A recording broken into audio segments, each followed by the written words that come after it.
L'Shana Tova Umetuka. A good and a sweet new year. Also, good Shabbos. Shabbat Shalom. It is hard to believe it's the beginning of a new year. What does that even mean? You know, tonight, Shabbat, there's a new moon in the sky. It's like the faintest sliver of light up there in the dark. And that's always how it is at the beginning of a new Hebrew month. It's always how it is at the beginning of a new Hebrew year. And this year, I feel like the symbolism, you know, is just God speaking to us through the Jewish calendar saying, I know it's dark out there. I know. And I promise you it will get better. I promise you the light will grow.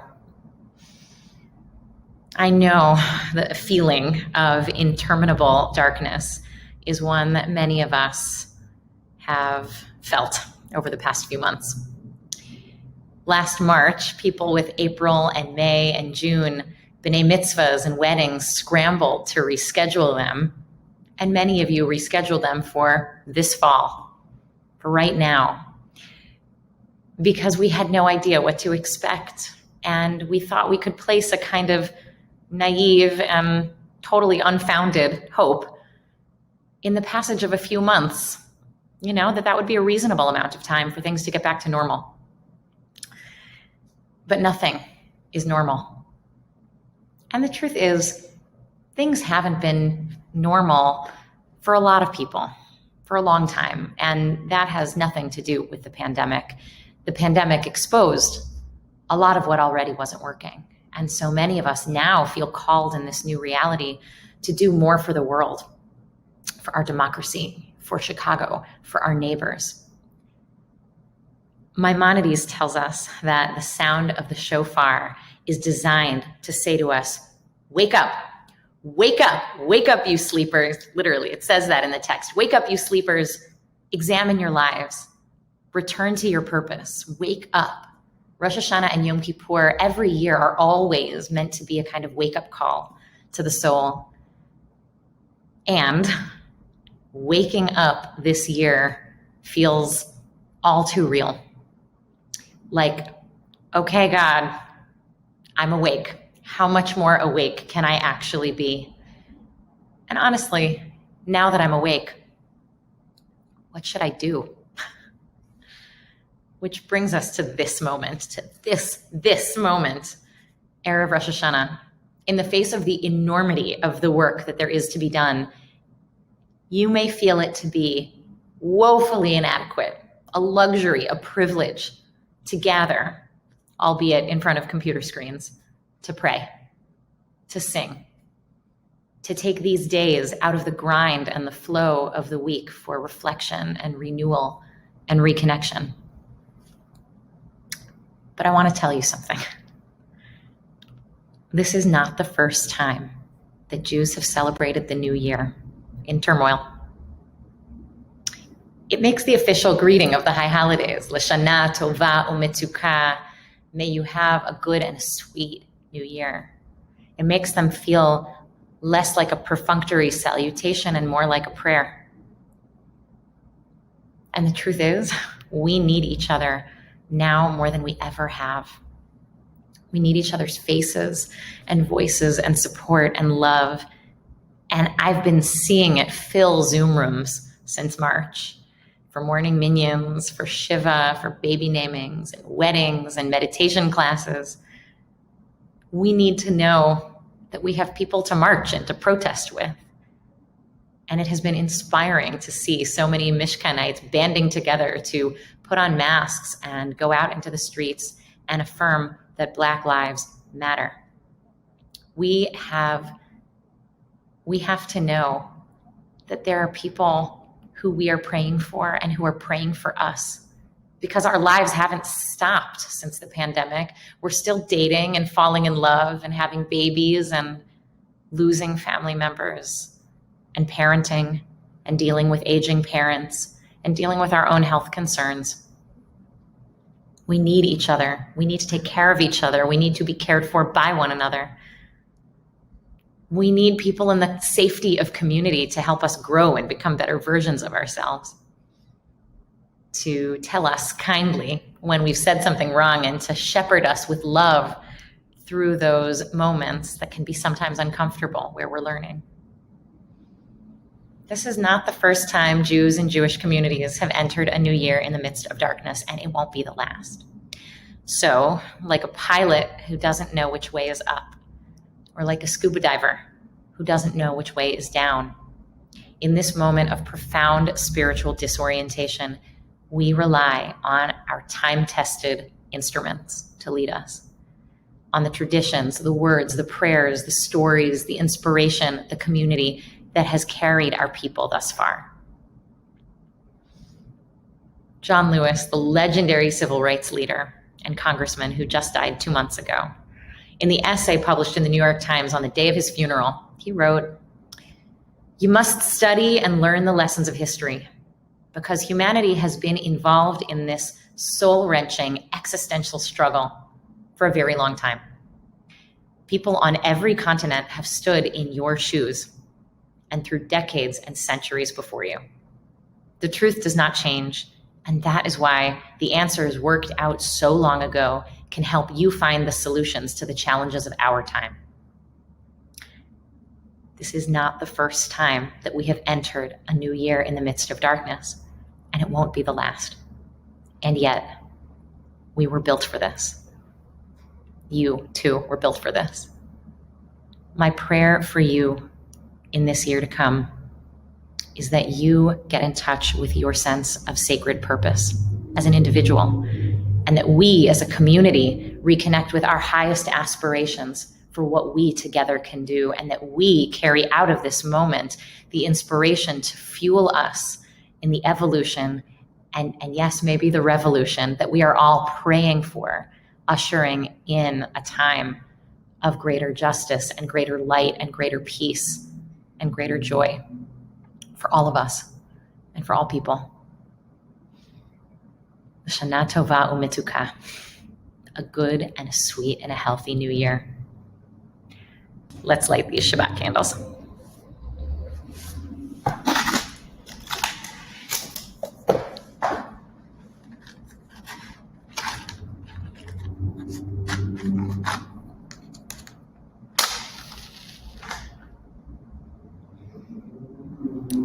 First, light our candle for Yom Tov, for a holiday.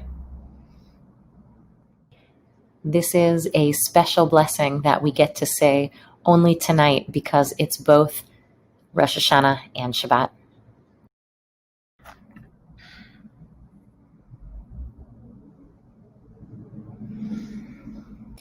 Baruch atah Adonai, Eloheinu melech haolam, asher kidshanu b'mitzvotav v'tzivanu lahadlik ner shel Shabbat v'shel Yom HaZikaron.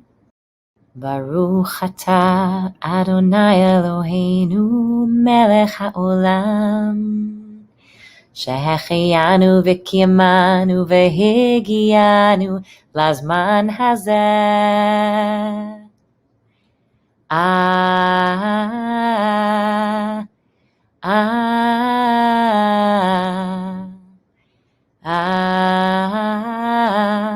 Amen.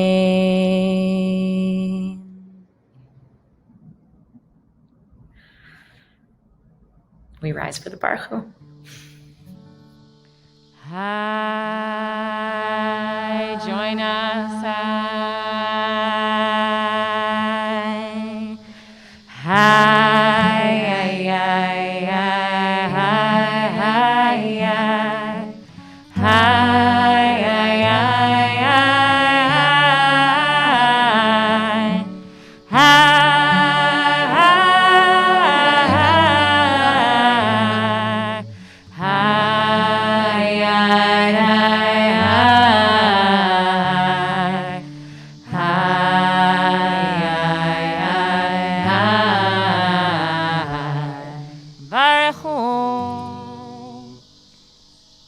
את אדוני המבורך, ברוך אדוני המבורך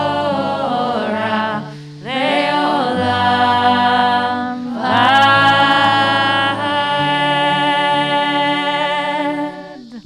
We can take a seat and can daven in English or in Hebrew as is comfortable for you, as we meditate on the changing seasons and the changing light in every single day. Baruch atah Adonai Eloheinu melech haolam, asher bidbaro ma'ariv arim b'chokmah You open the gates of heaven at the right times. You have established all the cycles wisely, days and nights, seasons and constellations, all progressing through the heavens. ומעביר יום ומביא לילה ומבדיל בין יום ובין לילה. אדוני צבאות שמו, אל חי וקיים, תמיד ימלוך עלינו לעולם ועד. היי היי היי היי היי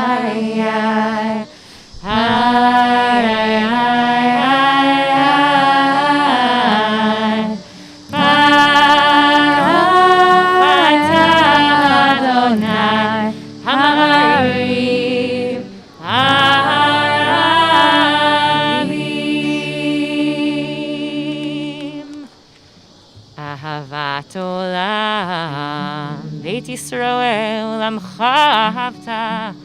תורה ומצוות, חוקים ומשפטים, אותנו לימדת.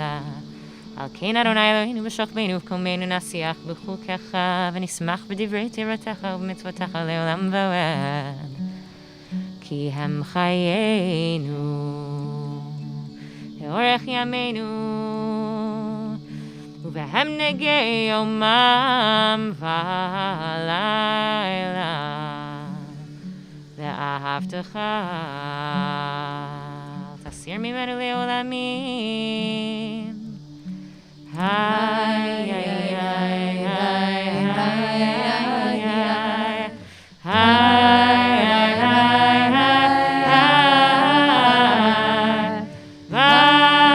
ברוך אתה אדוני, אוהב עמו ישראל.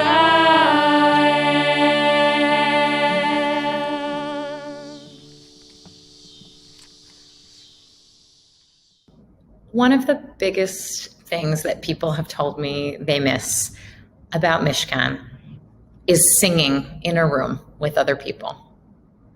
The harmonies, the closeness, the energy that happens when you get to the climax of some great tune and there's stamping and there's clapping and there's eyes closed. I imagine this sense of missing that is especially palpable right now, because at the high holidays, it's not a few hundred people in the room, it's a few thousand people all joining voices. For me, those moments of prayer and song are like the embodiment of God. You know, call it God, don't call it God. I call it God. You know, Shema Yisrael, Adonai Eloheinu, Adonai Echad. God is one.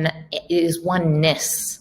It's a feeling. It's a connectedness. You know, and all of the separate vocal cords of all of the people in the room aspirating all of their particles, which we never thought about until very recently, intermingling to create a kind of connectedness that, you know, when you're feeling open to it, can actually strike the chord of the oneness of the universe, which is a beautiful metaphor for the discord and the messiness of the world that somehow beneath the surface radiates God's presence in every moment through that song, through that one song, uni-verse, that we're all sort of mysteriously built into and a part of. And it is one of the many challenges of practicing a living spiritual tradition meant to be practiced in a minyan in front of a computer screen. We were actually hoping to be at the Auditorium Theater this year for High Holidays. And yet, here we all are in our living rooms or bedrooms or back porches, maybe wearing your bathrobe at home. In order to keep this sense of connectivity alive with so many of you on your life journeys over the course of this past year, we have asked many of you, hundreds of you, in fact, to participate in our services, to lead parts of services over the course of the holidays. I've asked some of my friends from across the country who have composed some of the music that we'll be singing to share a little bit of their wisdom with you. You'll see the faces of people you know and recognize. You will see the faces of people you don't know. You may see the faces of people you work with and had no idea were Mishkan people or were Jewish. You know, you'll see people from Chicago and people from around the country. There are a lot of faces that you won't see because of the medium. And that is, for me, more of an incentive to participate in the chat so that the more people will know who you are and where you are, and the more connection you'll have with other people in some way here. For some of you, this is your first Rosh Hashanah. For some of you, this is your first Rosh Hashanah as a Jew. For all of us, this is going to be the first Shema, the first God is one moment of the new year. So let's just all take a moment to get centered and to open ourselves up for connection and appreciation of all of the people who are part of this moment with us. Who or what has conspired across time and space to make it possible for you to be here right now.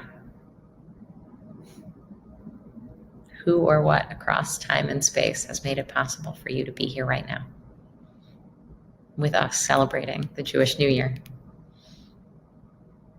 Think about it. Hundreds of people, thousands of people. Parents, grandparents, teachers, friends, lovers, ex-lovers, children, the developers of the internet. All of us, part of this greater oneness, connecting all of us.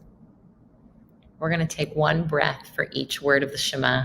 It is a custom that many have to actually close your eyes and cover your eyes up with one of God's names, Shaddai, for each word of the Shema, and with our eyes closed, connecting to that greater oneness.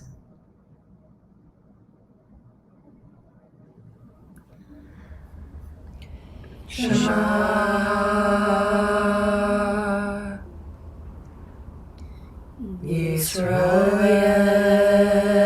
Yisrael Adonai Eloheinu Adonai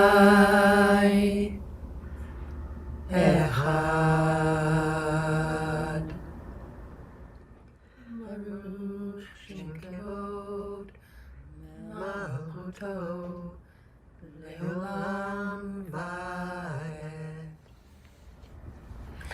Ve'ahavta et Adonai Elohecha b'chol lebecha v'chol nafshecha v'chol yadecha ve'hayu hadvarim ha'ele asher anochi metzavcha hayom al levavecha v'shintam levecha v'dibartam v'shitacha b'techa v'letecha b'derech v'shokbecha b'kumecha v'shatam lehalot al yadecha v'hayu totafot beinenecha v'tatam al mezuzot beitecha u'visharecha.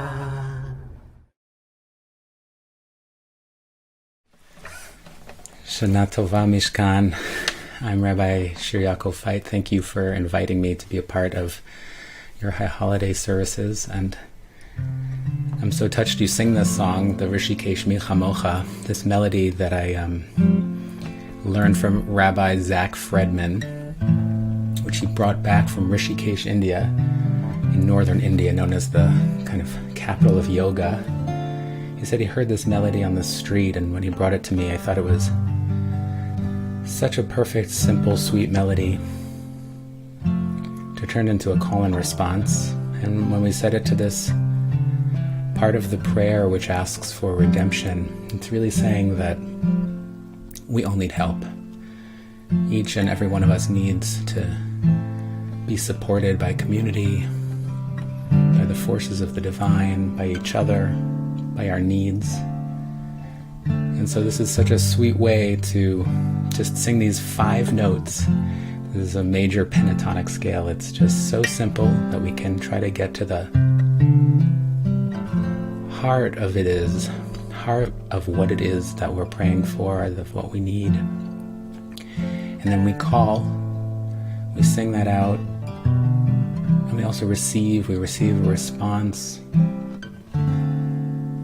So there's a time for asking, and there's a time for listening, to remind us that Geulah, redemption, is something that never happens alone. And this prayer then leads into Hashkivenu, which is the prayer for shalom, for wholeness, for integration, for peacefulness, for a place for all the parts to come together. So as you sing this song for yourselves, for your community, for the whole world, may it be one of redemption and freedom, wholeness and peace.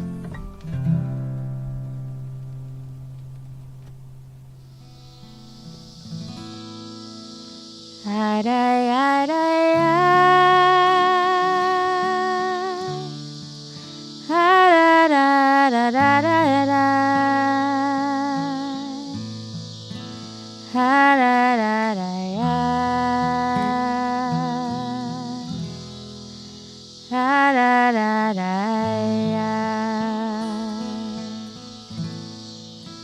מי כמוך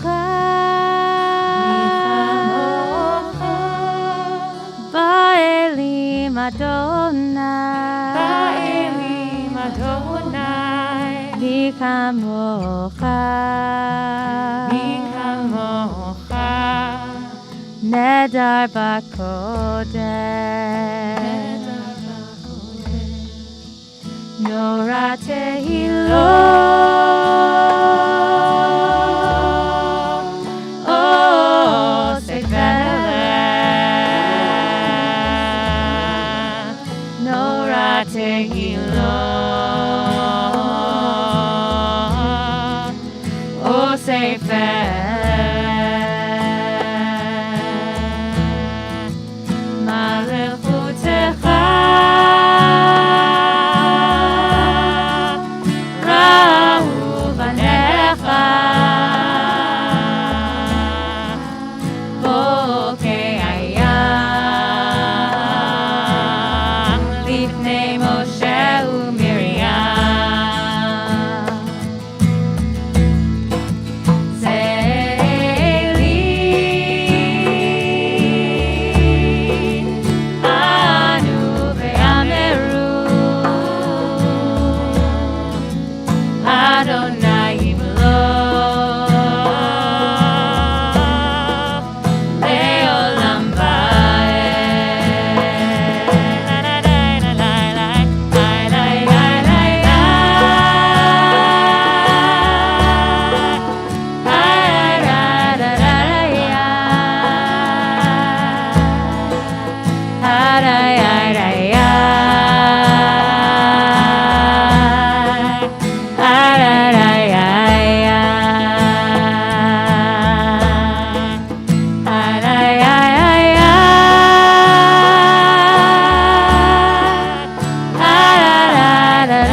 Ashkivenu Adonai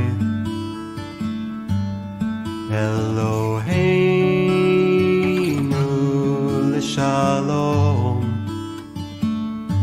V'ha'amidenu shomreinu l'chaim l'chaim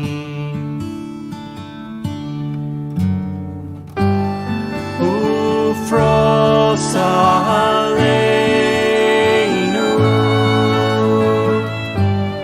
Sukkot Shilomecha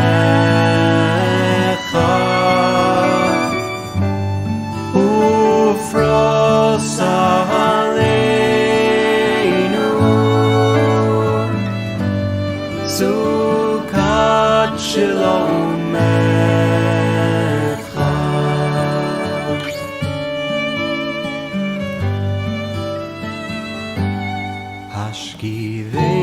Ashkivenu Adonai Eloheinu l'shalom V'ha'amidenu shomreinu l'chaim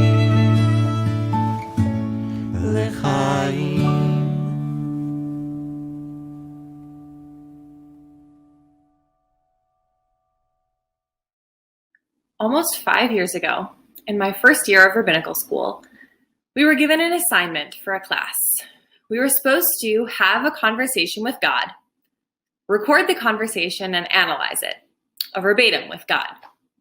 Now, I had spent that first 26 years of my life doing a lot of talking to God. I had grown up praying out of a siddur. I felt comfortable with those words. I had talked to God about things that were happening in my life, illness that was happening in my family, injustice that I was seeing in the world. My conversations with God usually took one of two tones. It was either the aforementioned, complaints, injustices, anger, or it was a lot of gratitude, a lot of wow over really amazing things that I saw, very often outside in nature while hiking. So when I got this assignment to do this verbatim with God, I kind of felt like, yeah, I got this. Like, I know how to talk to God. Nothing really crazy is going to happen now. So I sat down, talked to God, and the conversation went like many of my previous conversations with God. Hey, God, it's me. Just wanted to talk to you about some things that are still on my mind. It's pretty unfair that all these people I know have been really sick.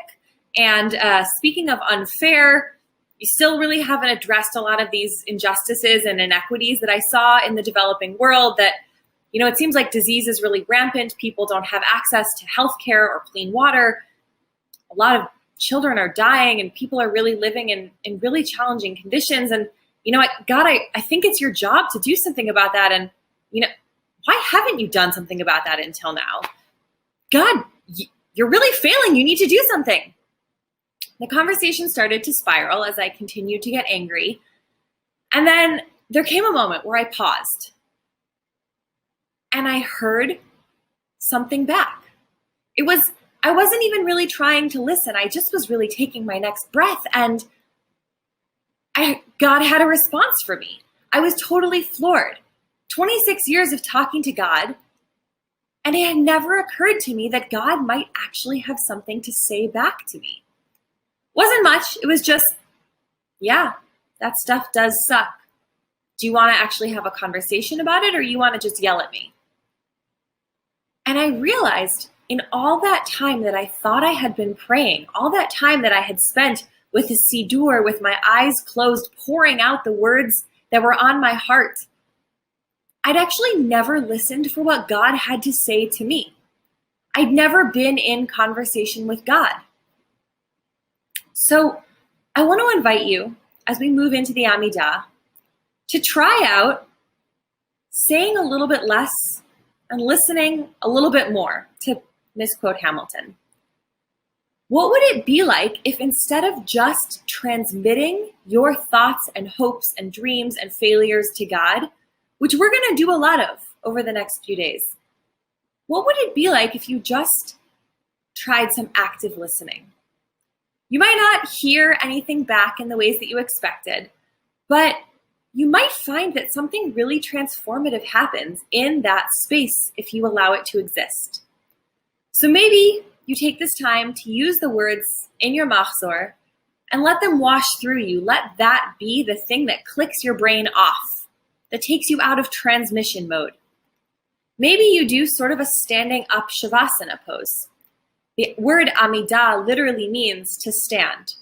So maybe what you do is you seat your feet on the floor, put your hips over your feet, put your shoulders over your hips, your chin right up over your shoulders, and you put your body in equilibrium, and you just stand there. Maybe you ask God a question, and maybe you won't get an answer right away, or maybe you will. Maybe the answer will surprise you. Maybe it will be just God saying, hey, what's up? Let's talk. Because while this is the beginning of a new year, it's also Shabbat, and it's also a season of transformation. Sure, we're supposed to transform ourselves, but what if we're actually also supposed to transform the way that we pray, the way that we relate to God?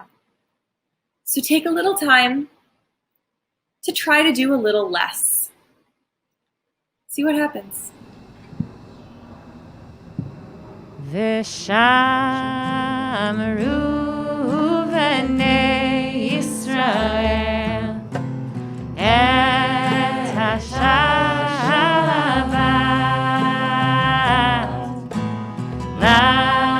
לעשות את השבת לדורותם ברית עולם.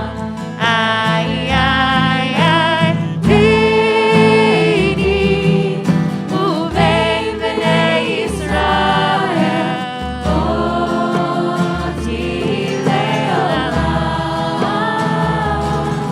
כי ששת ימים עשה אדוני את השמיים ואת הארץ,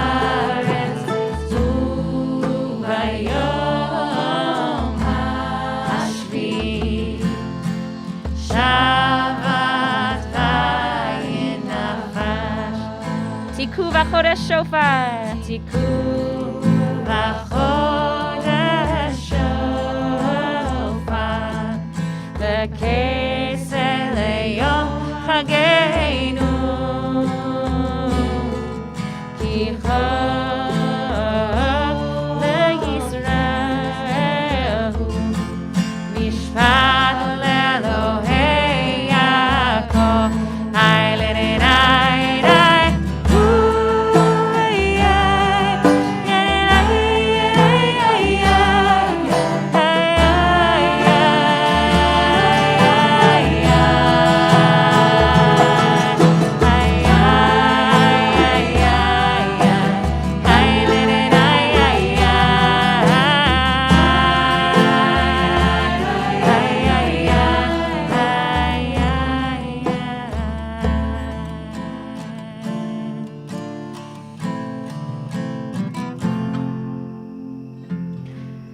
So we're going to move now into our personal Amidah. So I want to invite you to take 3 steps backward and 3 steps forward. It's sort of the universal Jewish way of acknowledging that you want to sort of step out of the space that you're in and into a new space, while all the while staying in the same space. Not going very far, but sort of making a conscious shift from where we've been to where we're going. We're going into a space of no words, actually. Adonai sefatai tiftach ufi agiti hilatecha. Open my lips so that my mouth can be filled with whatever's on my heart. And so whatever the thing is that comes to you in this quiet space, so allow that to be the words that flow through you, through your mouth, and up and out to the one who we connect with, we believe is listening in this moment. So we take our 3 steps backward, 3 steps forwards. We'll begin with singing these words of opening, and then we'll have some quiet personal time.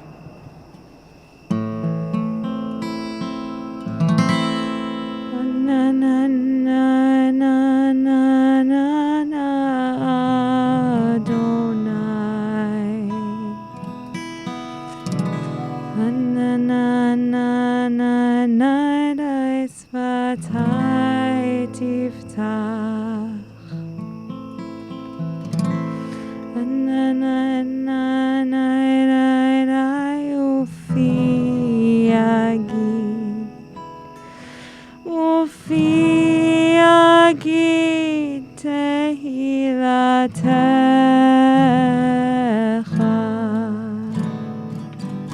Na na na na na na na Adonai.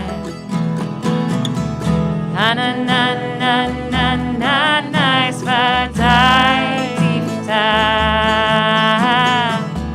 Na na na na na na ufi agid. Ufi agid tehilatecha. Na na na na na na na Adonai. Na na na na na Svatai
Hallelujah.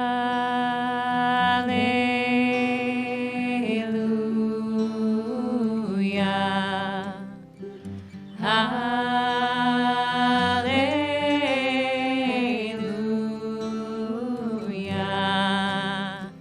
Hallelujah.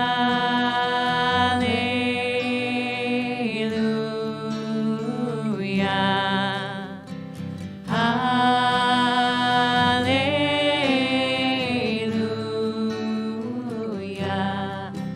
Hallelujah Adonai min hashamayim. Hallelujah b'meromim. Hallelujah kol melachav. Hallelujah kol tziva'av. Hallelujah shemesh ve'areach. Hallelujah kol kochvei or.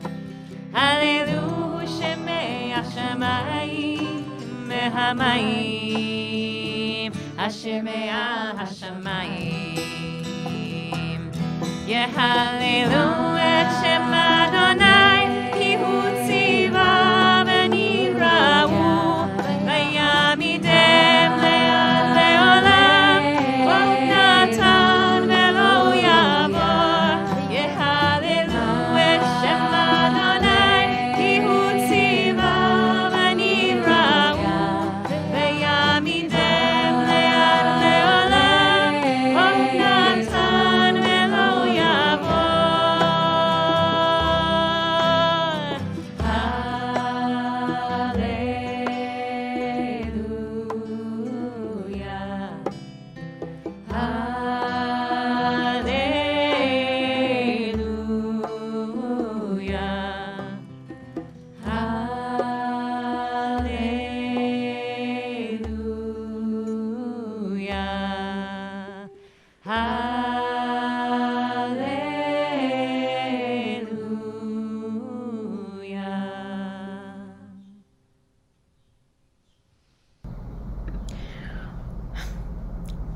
On the eve of the coronavirus pandemic, Mishkan hosted a big fat 300-person indoor Purim party. It makes me uncomfortable to think about now, and so grateful it didn't end up being a super spreader event. I'll just say that now. Nonetheless, on March 9th, we knew there was something called coronavirus. It's being caught and spread by people. You know, the CDC had recommendations about how to host events, and we followed all of them. We had hand sanitizer stations, we had signs reminding people to wash their hands for 20 seconds. All the food was individual self-serve. People weren't wearing masks, of course, because at that time we were told by science that masks didn't do anything to prevent the spread of the virus. People were still going to work, going to school, going to synagogue, going to concerts, using public transportation, going to restaurants and bars. So long as we were doing all the right things, what could go wrong? We themed that event, ironically, When Pigs Fly, Purim 2020. A title we thought was cute because we were a bunch of mostly vegetarian Jews throwing this big party at a charcuterie place, the pork kind. But now I look back at us in March with a sense of loving compassion about how little we knew of how our lives were going to change. When Pigs Fly could be the theme song of this year. Or to quote the Megillah, V'nahafochu, and everything just turned upside down without warning. Yom Kippur, not Purim, Yom Kippur, is considered the mirror image of Purim. Purim in March, Yom Kippur in mid-September. And you can hear it in the names of the holidays. Purim, Yom Kippurim, a day like Purim. The thesis statement of these holidays is basically the same. Life is inescapably unpredictable. And so we would do well to consider how we spend the precious time we have here while we have it. As Purim approaches, the existential truth with feasting and drinking and costumes and reading this salacious tale of a little Jewish girl who sleeps her way into power and then saves us all, Yom Kippur goes the opposite direction, right? We remove all of these indulgences food, drink, sex, nice clothes, even a good narrative, as you'll see when we read Torah next week. But the emotional and spiritual thrust of the holidays is the same. And they're 7 months apart on opposite sides of the calendar, as if to say to us, you must never get too far away in your awareness from this truth, which is that life is utterly and inescapably unpredictable, can change on a dime. V'nahafochu, everything gets thrown into the air and lands upside down. This thing called life is real, and we are often completely unprepared. And so Rabbi Eliezer says to his disciples in the Talmud, make tshuva, change your life. If you're going to do it one day before you die. And his disciples say to him, but Master, nobody knows when they're going to die. And he says, all the more reason to make tshuva, to change now. And so we gather tonight, Erev Rosh Hashanah, and throughout this holiday season for what amounts to a shortening of the journey between birth and death, a kfitzat haderech, from Rosh Hashanah to Yom Kippur, and then of course back to life again as we extinguish the candle at the end of Yom Kippur and head into the rest of the fall holidays.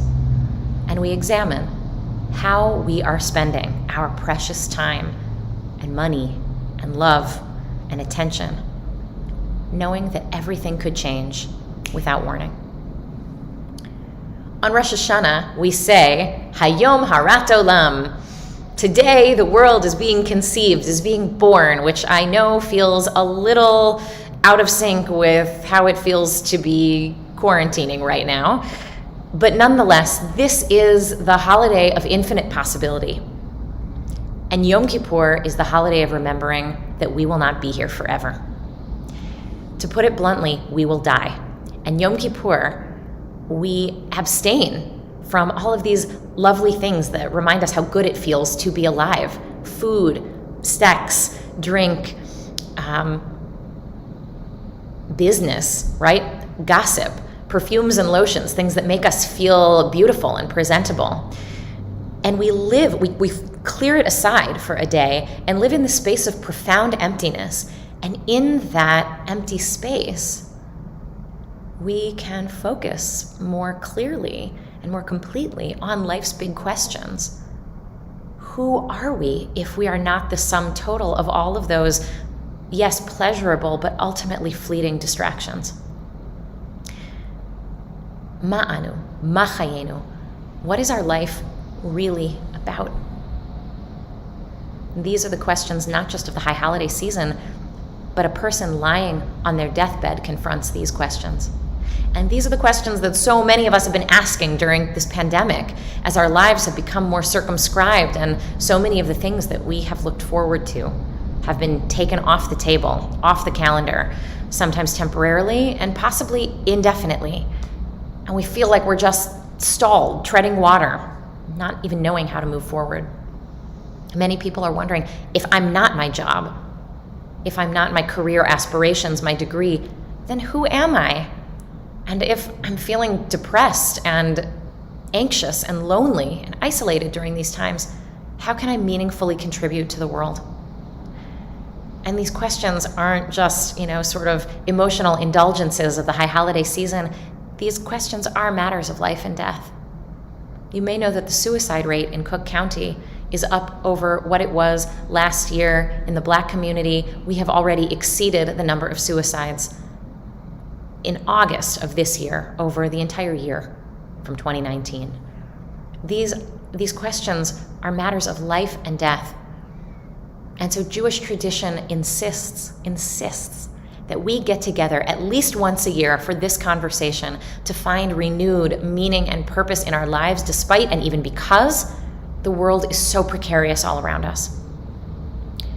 Every other high holiday season has been a rehearsal for this year. And so, I thought I might offer a framework for making meaning in this time that does not rely on advanced degrees or professional advancement or even leaving your house. The questions I'm going to share with you focus on character and how we spend our time, because while so much is beyond our grasp to control or to predict, these things are eminently within our control. So Rava, a great sage in the Babylonian Talmud, describes 6 questions that a person is asked on their judgment day. Judgment day, by the way, is called Yom Hadin, which is another name for Rosh Hashanah. So rather than believing, there's one judgment day at the end of your life, we just have regular check-ins, regular judgment days, every single Rosh Hashanah. And we can ask ourselves these kinds of questions. So here we go. A person is brought in for judgment, and they say to him, Amar Rava b'sha'a shemichnasin adam ladin, omrim lo, nasata v'natata v'emuna, kavata itim l'torah, asakta b'priya u'reviyah, tzapita liyeshua, pilpalta b'chochma, hivanta davar mitoch davar. Did you engage in business with integrity? Did you set fixed times for study of Torah? Did you occupy yourself with your legacy, with what comes after you? Did you hope for salvation? Was your wisdom grounded in details, which you discussed with people who understood those finer points differently from you? Did you learn one thing from another? So take a second and look at that list. What do you notice about it? What do you notice about the questions on this list?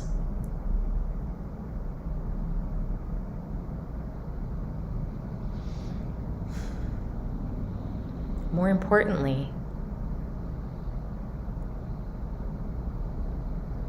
if your judgment day were tomorrow, how do you think you'd fare? All right, so if we were in person, we'd do a whole back and forth here. I'd, ask questions of the people I could see in the first couple of rows, and we'd talk about this. As it is, I'll share with you what I like about this list. What I like about it is it riffs off a familiar notion in Jewish tradition, lo alecha hamlacha ligmor. It is not up to you to finish the task. Ve'lo ata ben chorin lehibatel mimena. But you're also not free to desist. None of these questions relies on finishing whatever lofty goal you might have set out, whether personal, for your family, or for the world. These questions are about effort, which you can control, day to day, week to week, year to year, as long as we have time. So I want to look at just a few of these questions, knowing that lo alecha hamlacha ligmor, we're not going to do everything.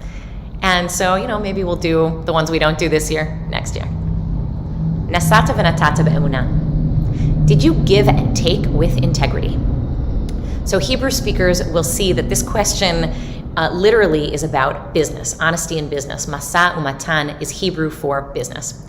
But beneath the surface, this question gets at the heart of who we are, the business of our lives. This question is an invitation to consider how you give and how you take your time, your money, your intention. How do you give and take in friendship, in partnering, in romance? As a person seeing another person on the street who needs help, who sits right outside the Starbucks that you go into 3 times a week to buy coffee and a sandwich. What do you take? How are you giving? We develop these narratives about our time and our money. Usually they're of the I don't have enough variety. Now is a great time to re-examine these stories of how much we have and therefore how much we have to give. It turns out that one of the biggest indicators of happiness is how much we empathize with other people, how much our hearts are connected to the experiences and the suffering of other people, and how able we are to give toward other people's well-being. In the neighborhood mutual aid societies that cropped up as the pandemic got underway, it became clear money wasn't the only valuable commodity. One person would give their stimulus check to another who needed to pay rent on the spreadsheet, and that person in turn might go grocery shopping for a person who couldn't leave their house, or cat sit for a person who was out of town, or volunteer at a food bank. Deploying the scarce resource that so many of us chase after no matter how much money we have, and that's time. Did you give and take with faith? Has no end point, meaning you can make tshuva at any time. It's just a recalibrating, a constant recalibrating of energy out and energy in. We can make tshuva by just adjusting the dial, which of course is easier said than done. But as we say every single week on Shabbat, when we get the chance to stop and recalibrate, Sof ma'aseh b'machshava tchila, the end result is born with setting the intention. So you might think over this holiday about what you want to let go of. This would be a good tashlich activity as you cast away stones or bread. What might you give away? What might you let go of in order to create space for what needs to come in? Kavata itim l'Torah. Did you set aside fixed times for the study of Torah? Never before in human history has there been so much wisdom and moral guidance of every stripe and shade and religion and philosophy available so freely with the click of a button, swipe of a finger. And yet, I'll just speak personally, I often feel that at the end of a week of what amounts to a diet of internet snacking, of little bits of wisdom, I don't actually feel intellectually or spiritually nourished. I don't feel like more of the person I want to be.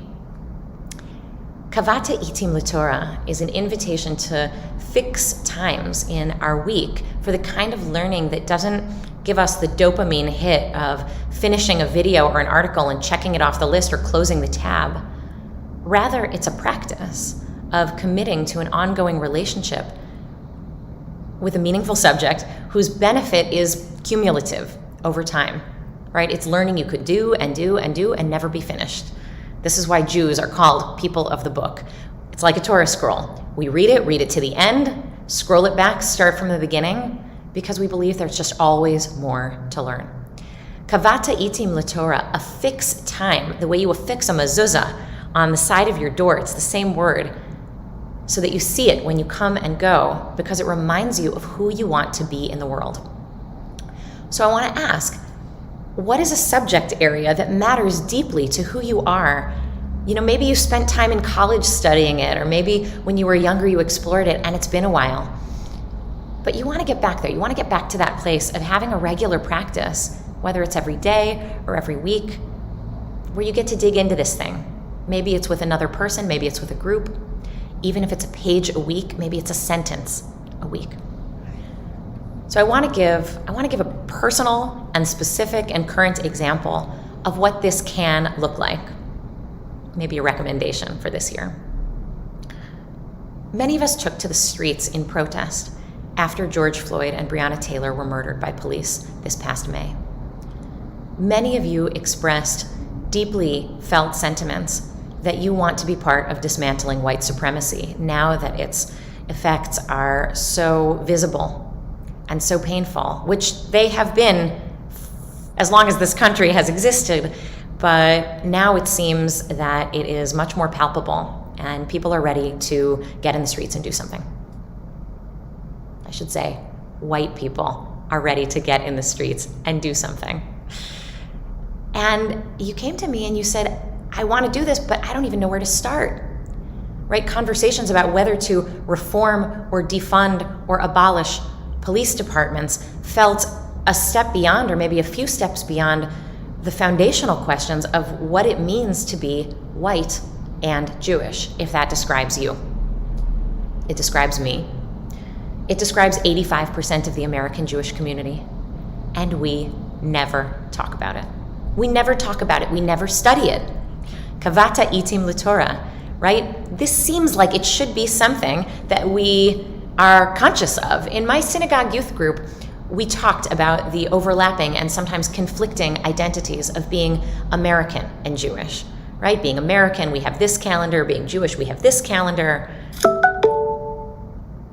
We have different foundational values in places. We never talked about race, which is one indication of being white in America. So when I say we, I'm talking about a predominantly white and Ashkenazi Jewish community. We never talked about race. And if you don't need to talk about the implications of your race in this country, chances are you're white living in a country that privileges whiteness.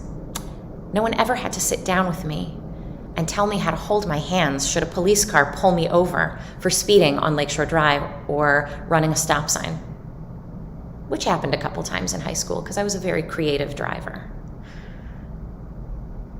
I never once feared for my life or my safety at one of those traffic stops at 1 a.m. in Hyde Park. Even as the stories I carry, the story of my family, the stories that brought my family to America, are in fact ones of state-sanctioned violence and oppression. As far as I was always concerned, my race was Jewish because that's what was stamped in my grandparents' passports from Germany and Poland and Russia. But in America, race is overwhelmingly skin color. And mine is white. And I have benefited from a few generations of being perceived that way in this country in terms of my family's access to housing, where they could buy a house, mortgage lending, the rates they got and the mortgage terms, education, jobs, healthcare. This is true for the majority of American Jews. 85% are white, and we don't talk about it, and we don't talk about the disparities in opportunities and in the feelings inside of our community across racial lines. In the 60s, some synagogues and Jewish communities encouraged the Jewish community to stand and sit in with and march alongside and fight with the Black community for equal rights for African Americans. And I say some because it was not all. And we might romanticize that time, but it was not all Jewish communities. That was over 50 years ago. What might it look like for mainstream Jewish communities now to devote time and resources, real time and real resources, right now, unequivocally, to stand with the Black community? People within our community, people beyond our community, our family, our friends, our neighbors, to say Black Lives Matter and to make sure that the privileges of being American are truly available to all people, regardless of skin color. Kavata itim l'Torah. We must set aside time and resources to do this. Are we prepared to unlearn things that we thought we knew about ourselves, about our community, about race relations, and open ourselves up to be vulnerable and admit the places where we have to grow? That's Torah. That's Torah. Kavata itim l'Torah. Think about struggling with, reckoning with the hard-fought stuff that defines who we are. So I want to suggest that race and Judaism is an issue that deserves real and sustained time and resources, if not every day, like the 30-day Elul Confessions of the Heart Challenge that we've been doing with the Jewish Emergent Network, if not every day, maybe every week,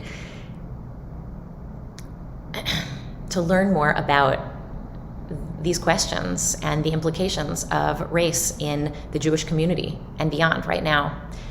And I will say this especially applies if you are in the 85% of people who haven't maybe really thought about how white and how Ashkenormative our spaces are and the effect that that has on people and Jews of color, the assumptions we make about what is Jewish, recognizing now that actually those might just be our assumptions based on our experience, or my assumption based on my experience. So I plan to talk about this a little bit more on Yom Kippur. Mishkan has, in the meantime, collectively made a commitment to exploring these questions in a sustained and committed way, whether it's been the anti-racist book groups or whether it's working with Edot HaMizrach, an organization that's going to help us think about how to do more with promoting and cultivating true diversity, the true diversity of the Jewish community, and supporting a flourishing Jewish community in which all of our lives and experiences and backgrounds really are valued. This is not something that one can just check off with a lecture or a podcast. This is a decision to change our lives, to include more learning. And what that does in a community that takes this on is it adds up to a more conscious, more empowered, more informed, ultimately more just community. That's the kind of community we're trying to create here. Okay, now that I've spent like 20 minutes on the first two questions, I'm going to move in the direction of closing with this caveat in mind that we're never really done when we start to unpack and reflect on our lives and what we might do with our precious time in this coming year. Okay, I want to expand our vision outward, and for a moment, think of our individual tshuva, our individual growth journeys as not just having implications for our own lives, but as being part of a larger Jewish project. And that project is saving the planet. Saving the planet.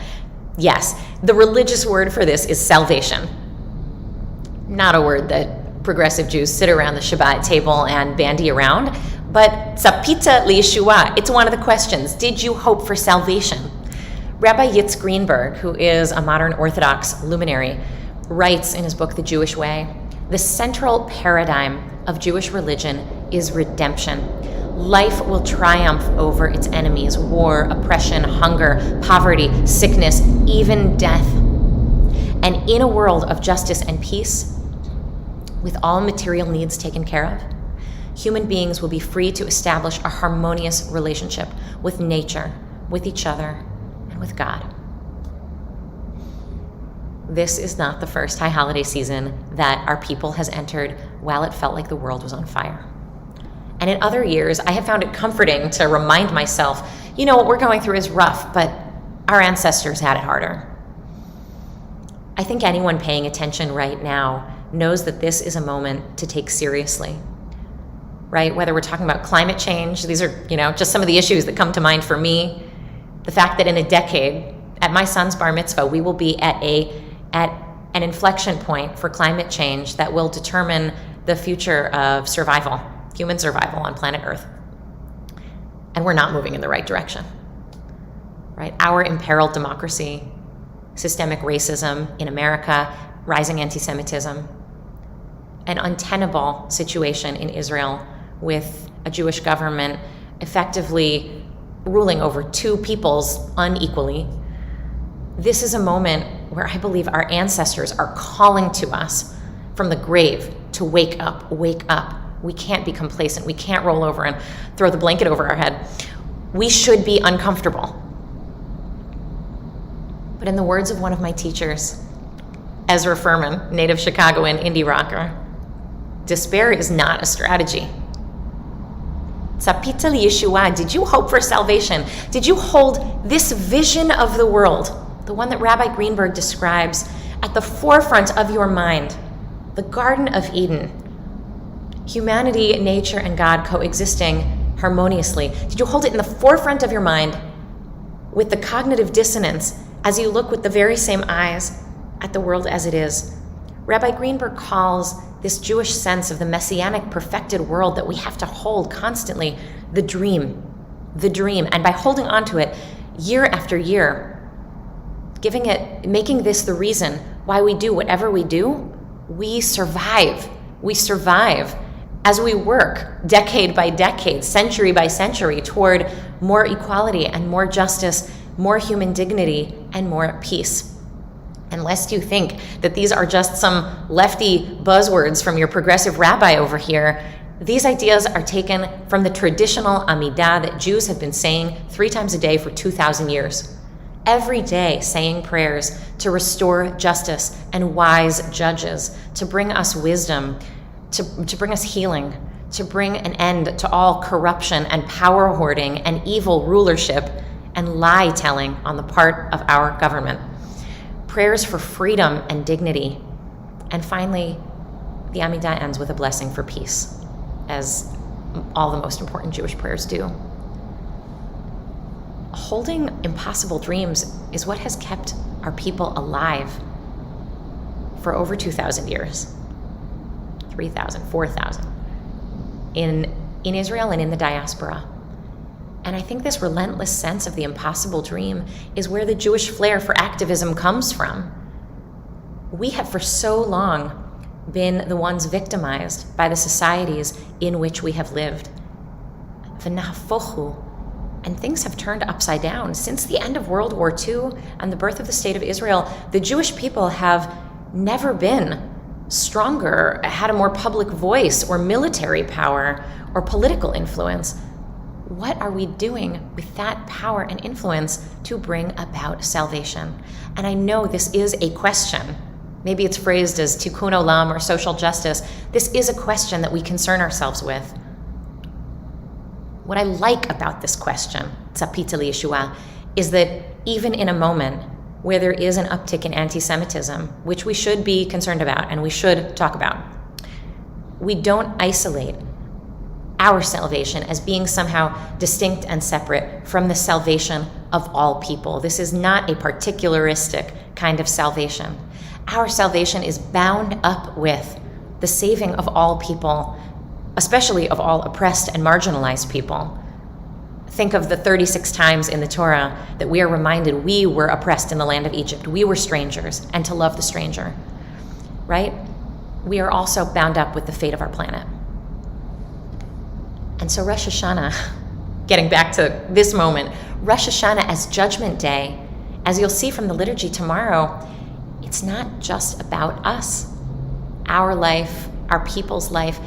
The whole world, the text describes, is brought before the Holy One and stands before God to a person, to an animal, like a sheep before a loving shepherd, being assessed. And this is not an abstract concept, like a sort of poetic metaphor. This is a series of questions for us about what we're doing with our resources, what we're doing with our time and our money and our love and our attention. How we learn, how we grow, especially by encountering difference in the world and ideologically and politically, right? How we engage in machloket l'shem shamayim, how we bring our experience into dialogue with the experience of others who see the world very differently, and somehow actually perfect the world through encounter with other kinds of people and ideas. There is so much that has been hard about the last year, and particularly the last 7 months. This kfitzat haderech, this shortening of the way between birth and death, places in front of us at Rosh Hashanah and Yom Kippur the book of life and the book of death.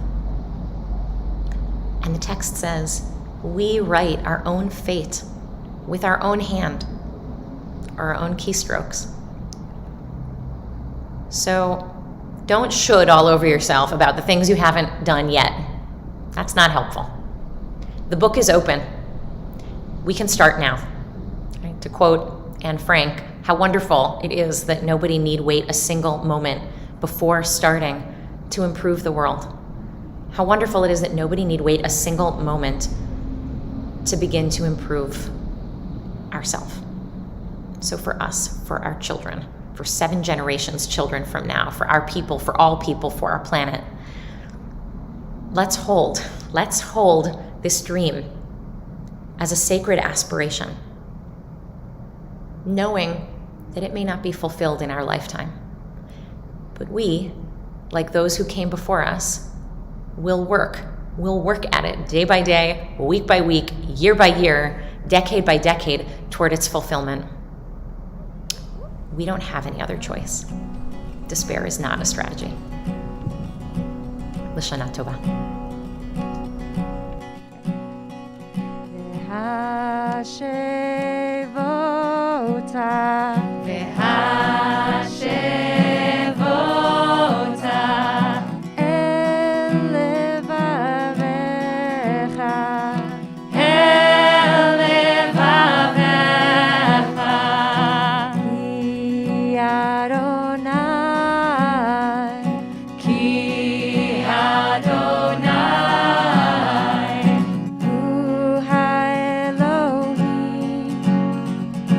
Ooh,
every day since March, at 8 in the morning, a group of Mishkanites log in from around the country to sing, breathe, and connect.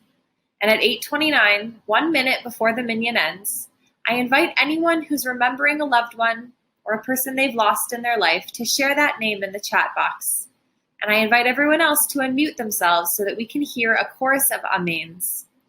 After months together, we all know who each person is remembering. Yet every day we share their names again. We say amen together again. The community building that happens around Mourners Kaddish is so beautiful. So every day I feel a little bit awkward. When we end the Kaddish, take a breath, and then head out into our separate days. After an uplifting experience of communal prayer, as we stand ready to leave the cocoon and re-enter our lives, we're handed a moment of emotional vulnerability, asked to publicly recall pain and loss.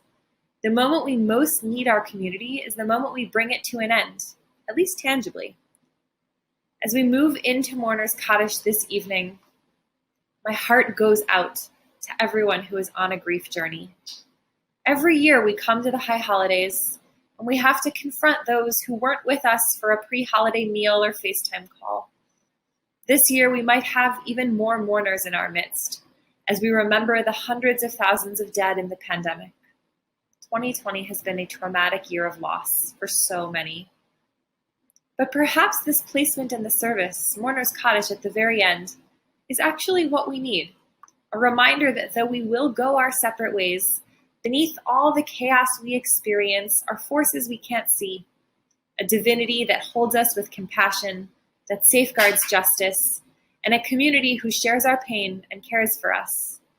So if you are in mourning or observing a yortzeit or remembering someone that you have lost, I'll invite you to share now their name in the chat box so that we can all be part of their remembering. To rise if you're able as we say the Mourners Kaddish.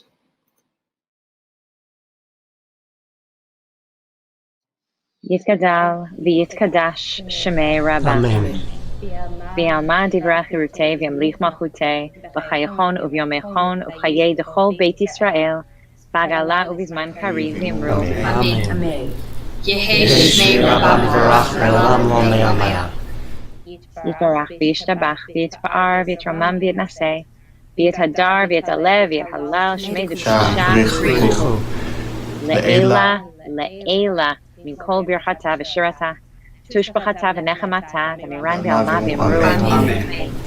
Yehi shlama rabba min shemaya v'chayim aleinu v'al kol Yisrael v'yimru. Amen. Oseh shalom b'imromav hu yaseh shalom aleinu v'al kol Yisrael v'al kol yoshvei tevel v'yimru. Amen. Amen. Yehi zichronam livracha. May all of their memories be blessings. I know that for many of us, the past 6 months have felt a little bit like Groundhog Day, just living the same reality within the confines of our home and the local surroundings day after day. In this limited reality, I'm pleased to report that I have honed my ability to make a mocha better than Starbucks at home. I've also spoken to my parents far more frequently than I was ever speaking to them before. For many people, this year has forced us to consider what in our lives feels most foundational, what values really drive us, and has invited us to double down on the stuff that really matters and leave the rest behind. You might enjoy the ritual, the Rosh Hashanah ritual of tashlich, tossing off the sins and the gunk from last year in the form of chunks of bread or pebbles into water, maybe tomorrow, maybe sometime later in the week, as a way of embodying that sort of sloughing off of the past and entering the new year with new resolve to new habits and new commitments. I also know that being in the privacy of our own homes can sort of undermine those commitments and force us to confront our own inertia because there's zero accountability if nobody is watching. I'm concerned that the second you close your computer screen, you might forget that it's Rosh Hashanah and just go about the night as you would any other night of the year. So, before we close, I just want to remind you that tonight's a really special night. Today is not a normal day. It's the beginning of something completely new. Hayom Harat Olam. The tradition says, today a new world is being conceived, gestated. A new world, yes, out there is being conceived, is being gestated. And maybe, in the words of the Counting Crows, maybe this year will be better than the last. And in here, inside of each one of us, there is potential. Think really carefully about how you want to spend this night, the rest of your night tonight, as the beginning of the rest of your one wild and precious life, to quote the poet Mary Oliver. What do you need to feel held and supported? Do you want to call a friend? Do you want to call a parent? Go to bed, go for a walk, go for a run, pick up the novel you haven't been able to open. What symbolizes turning over a new leaf for you in a way that's totally plausible, at arm's reach, even in your own home? In the words of the prophet Nehemiah, celebrating Rosh Hashanah in ancient times, go home, be at home, eat a festive meal, drink sweet wine or whatever makes you happy, share your food and drink with those who have none. We will see you in the morning. Shana Tova U'Metuka. In the book of life and blessing and peace and good livelihood, may we be remembered and sealed by you, we, all of your people, the house of Israel, and all people for a good life and for peace. This Sefer Chaim, Racha v'Shalom, Ufarnas